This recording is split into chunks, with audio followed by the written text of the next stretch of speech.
La Coupe du Monde 2023, chez moi, ça évoque beaucoup de bonheur parce que c'est tous les 4 ans, c'est incroyable, c'est tous les pays. En plus, là, on a la chance de l'avoir chez nous en France, donc c'est quelque chose voilà, de planétaire où tout le monde, à l'autre bout de la Terre, ils se réveilleront pour voir les matchs en décalage horaire. Ouais, c'est quelque chose d'incroyable. Ouais.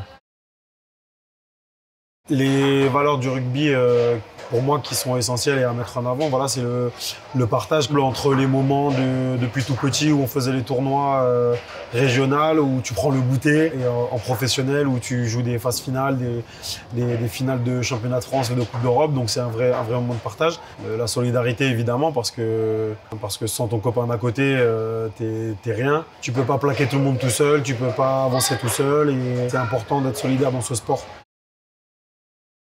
C'est vraiment tout type de pays qui peut y participer, et là c'est quelque chose d'incroyable pour des petites nations. Ça prouve qu'on peut accueillir un événement de ce genre entre la Coupe du Monde et sur la suite les Jeux Olympiques et Paralympiques. Voilà, Paris a mis la barre très haute aussi. Moi je le vois à Massy, ils ont sorti des lignes de tram pour que toute la population régionale et autour de Paris et un peu plus en dehors puisse y accéder. Ça va être un engouement qui va continuer et perdurer après la Coupe du Monde. Je pense que ça va pas retomber et ce sera que bénéfique pour les Jeux Olympiques et Paralympiques de 2024.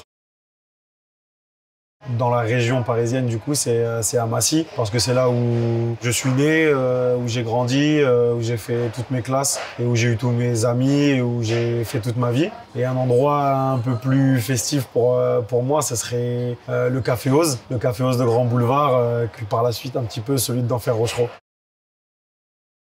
À la troisième mi-temps, généralement dans la région, elle commence à la Bodega de Massy. Elle se finit facilement à la rue de la Soif, qui est le plus connu et reconnu dans le monde du rugby, où on peut y faire la fête jusqu'à très tard dans la nuit, voire au petit matin.